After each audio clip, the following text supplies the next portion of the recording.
Right now, death represents one of the most universal, inevitable aspects of human existence.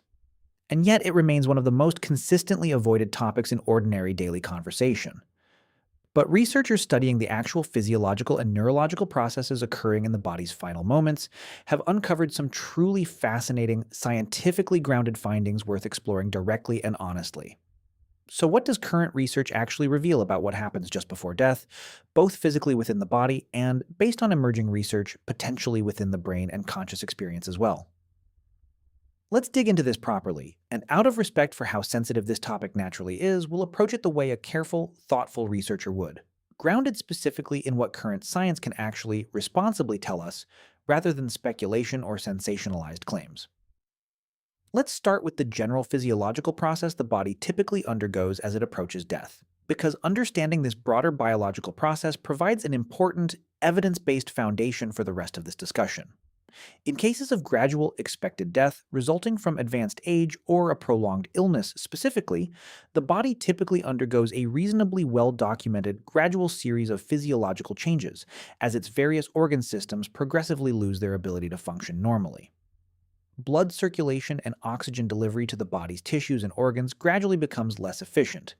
Breathing patterns typically change and become noticeably more irregular, and the body's overall energy metabolism gradually slows considerably as this natural process progresses toward its inevitable conclusion. This detail is worth establishing clearly up front because it highlights something important worth appreciating about this whole broader topic. For most people experiencing a gradual expected death, this represents a progressive, biological process unfolding over time rather than any kind of single, sudden, instantaneous event. Medical professionals who regularly work directly with dying patients frequently describe this process as involving a series of recognizable, well-documented physical signs and changes that tend to occur in a reasonably predictable general sequence, even though the exact specific timeline and particular details naturally vary somewhat from person to person, depending on their own specific individual health circumstances and the underlying cause of their eventual passing. Let's talk about brain activity specifically during this process, because this represents one of the more scientifically interesting, actively researched dimensions of this broader topic worth exploring in careful, appropriate detail. Researchers studying brain activity during the dying process, using careful monitoring in appropriate clinical and research settings, have made some seriously striking, scientifically significant discoveries in recent years worth exploring specifically. Some research has documented a notable surge in specific types of coordinated brain activity occurring in the moments immediately surrounding death, in certain studied cases involving patterns of brain activity similar to those associated with active memory recall and conscious, focused mental processing during ordinary waking life. This particular research finding is worth sitting with carefully and honestly, because it suggests the transition into death, at least in certain specific documented cases, may not necessarily involve an immediate, complete cessation of coordinated brain activity and potential conscious experience the moment the heart stops beating, but rather may potentially involve some continued measurable period of coordinated neural activity occurring even after other vital bodily functions and processes have already ceased. It's important to state clearly and directly that researchers remain appropriately cautious about definitively interpreting exactly what, if any, subjective conscious experience this specific documented brain activity pattern might actually correspond to or represent, since directly, reliably confirming subjective experience in this specific context remains an extraordinarily difficult, ethically complex, and still remarkably unresolved scientific question. Let's talk about near-death experiences too, because this represents an important, frequently discussed related topic worth addressing directly and honestly with appropriate scientific care and caution. Some individuals who have survived a cardiac arrest or other actually life-threatening medical event have reported vivid, often remarkably consistent subjective experiences occurring during the specific period when they were clinically very close to death, sometimes including experiences described as involving a sense of peace, encountering bright light, or a subjective sense of reviewing significant memories from their life. Researchers studying these reported experiences have proposed several different possible scientific explanations, including specific patterns of brain activity occurring during the specific physiological stress and oxygen deprivation associated with cardiac arrest and other similar medical emergencies.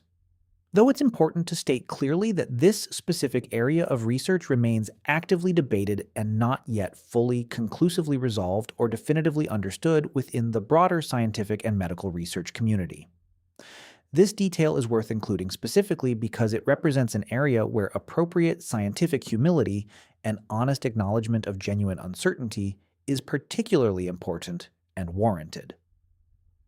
While researchers have identified several plausible, scientifically grounded physiological explanations for various specific elements of commonly reported near-death experiences, a complete, fully agreed upon scientific understanding and explanation of this complex, deeply personal phenomenon doesn't yet exist, and it's important to represent this genuine, ongoing scientific uncertainty and continued active research honestly,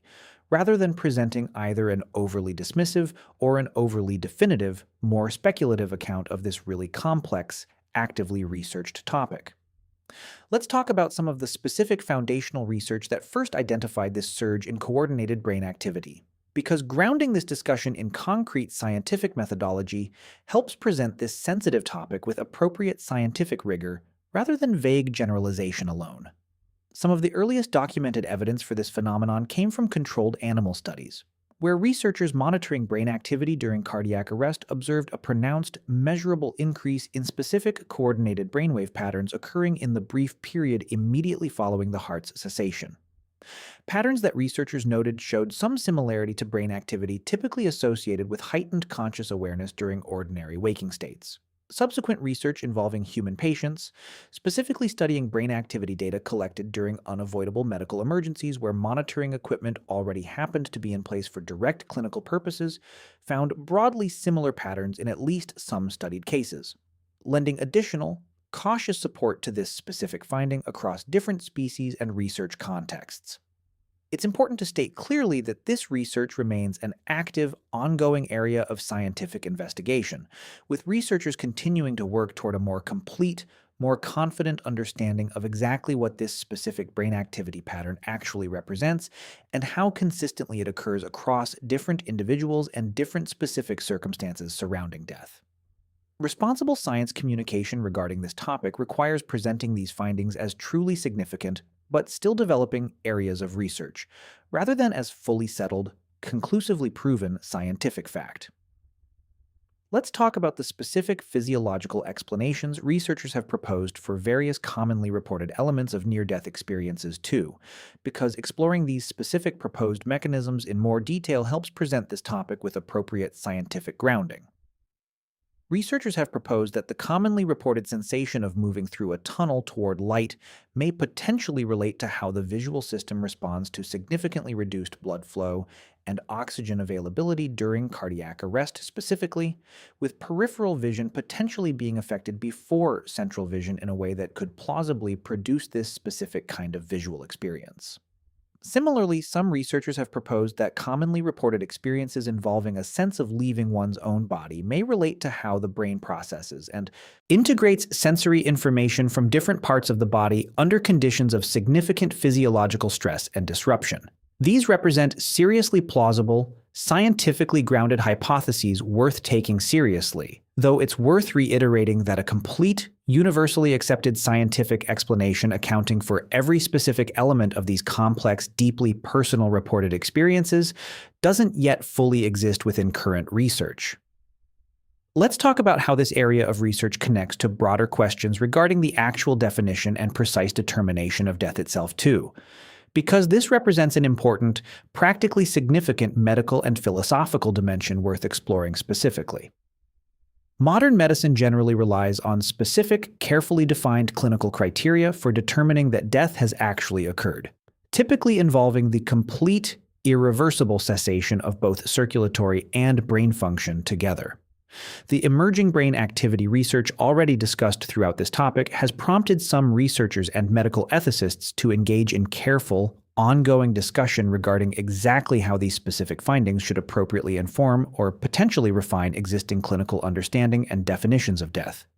Though it's important to note that this remains a careful, ongoing area of medical and ethical discussion, rather than representing any kind of settled consensus suggesting current medical definitions and practices require immediate, significant revision.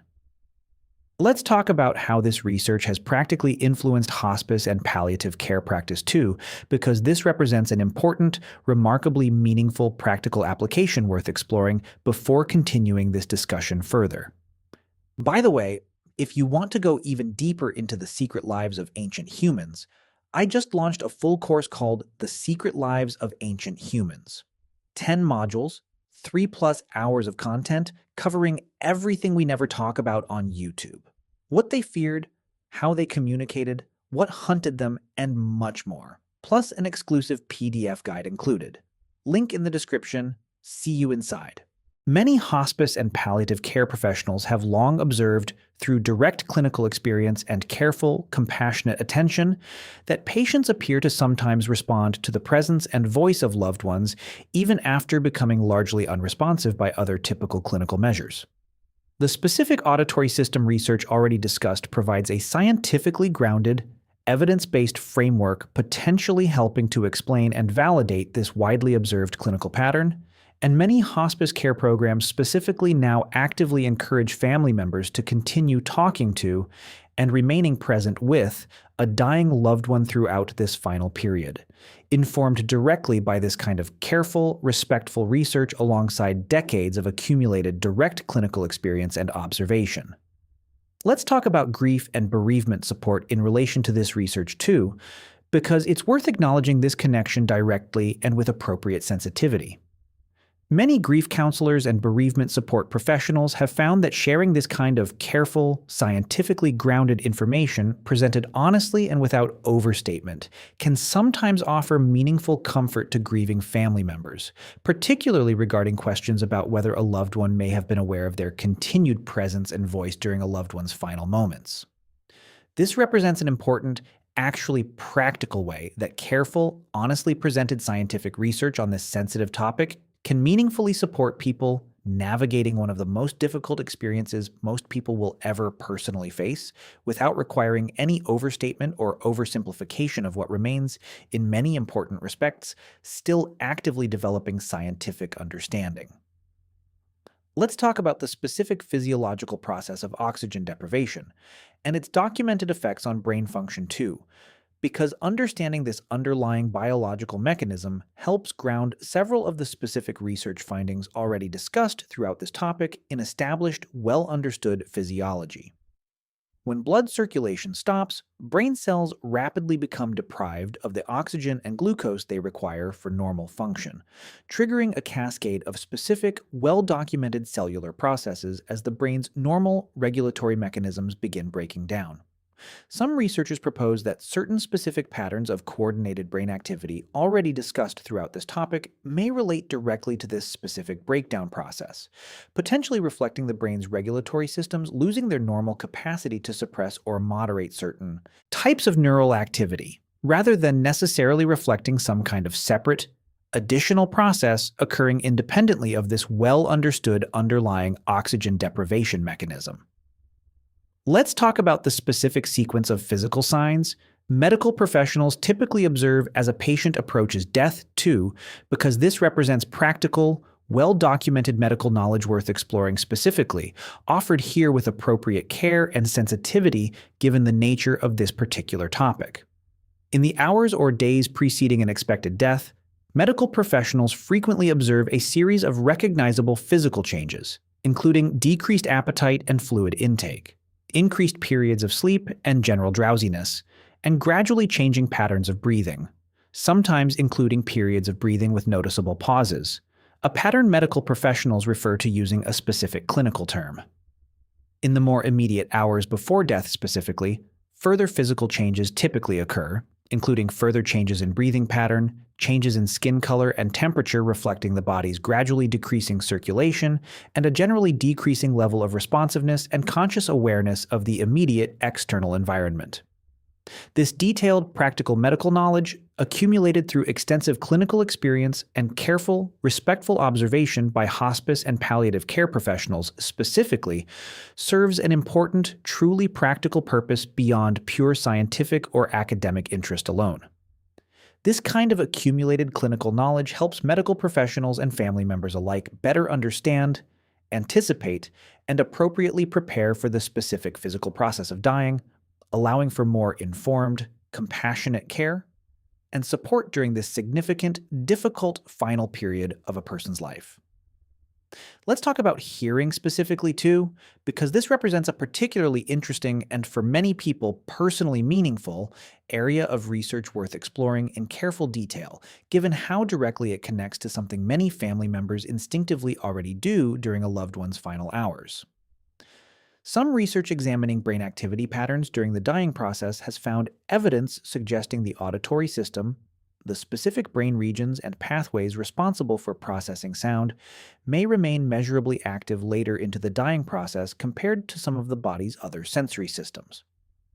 This particular research finding has meaningful, practically relevant implications, since it suggests that speaking to a dying loved one, even after they've become unresponsive and are no longer able to actively respond or communicate, may potentially still be meaningfully perceived at some level, offering a scientifically grounded, evidence-based basis for a practice that many hospice professionals and grieving family members already instinctively find personally meaningful and comforting during this particularly difficult time.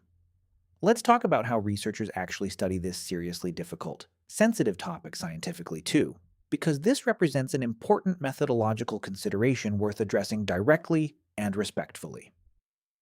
Studying the specific physiological and neurological processes occurring during death obviously presents profound ethical and practical research challenges given the deeply sensitive personal nature of this specific area of study and the understandable, remarkably important priority of ensuring dying patients and their families receive appropriately respectful, compassionate care throughout this process, rather than being treated primarily as research subjects.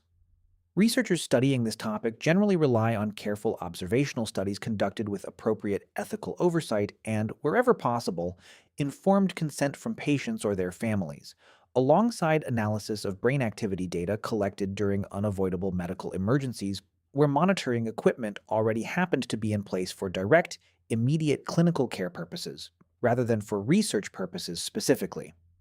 Let's talk about how different cultures and belief systems have historically approached and interpreted the dying process too, because this represents an important, respectful acknowledgement worth including before wrapping up this particular discussion. Human cultures throughout history have developed an enormously wide range of different beliefs, rituals, and interpretive frameworks specifically surrounding death and the dying process,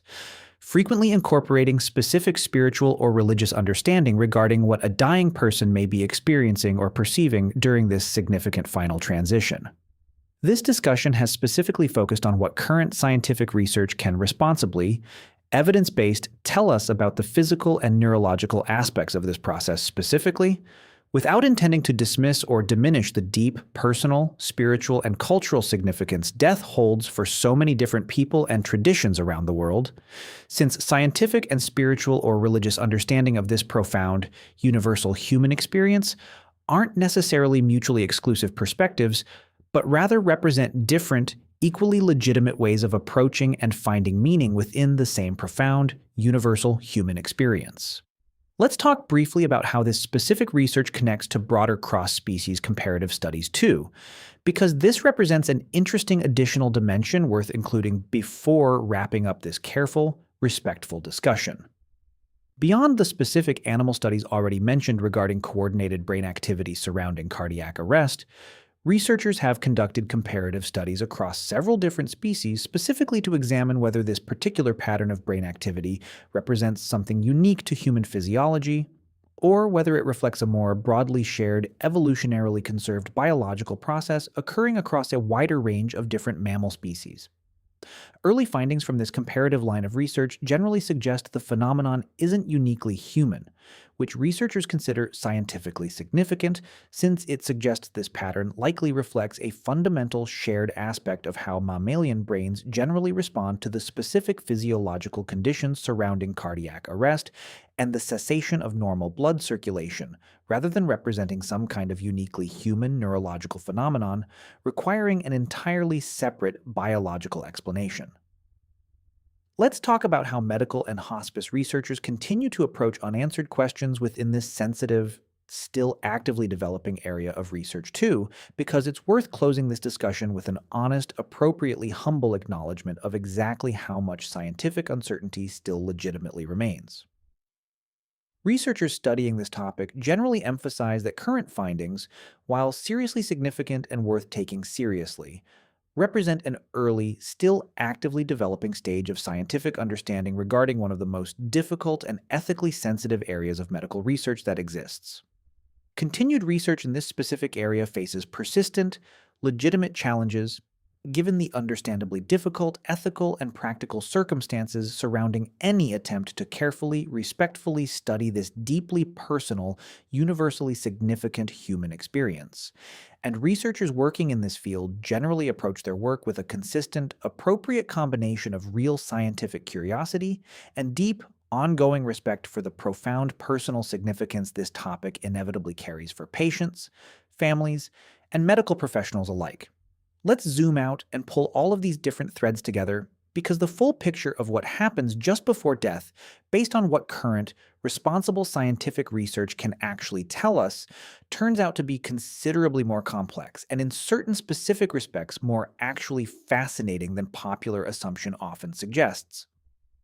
The body typically undergoes a gradual, well-documented series of physiological changes as it approaches death, while emerging brain research suggests coordinated neural activity, and quite possibly some form of conscious experience, may potentially continue for some measurable period even after other vital physiological functions have already ceased, though researchers remain appropriately careful and cautious regarding exactly how to interpret this still relatively new, actively developing area of scientific research and understanding. So the next time this really difficult, deeply personal topic comes up in conversation, it's worth appreciating that modern science has actually made meaningful, genuine progress toward better understanding this final, universal human process, offering findings that many people, including hospice professionals working directly and compassionately with dying patients and their families on a daily basis, have found both scientifically fascinating and, in their own way, quietly, truly comforting. Which leaves an interesting thought worth sitting with. If something as universally experienced and as historically mysterious as the dying process is only now beginning to be more fully, scientifically understood, what does that suggest about how much of our own most fundamental, most universally shared human experiences might still remain considerably more scientifically unexplored than most people typically assume during the ordinary course of their own daily waking lives?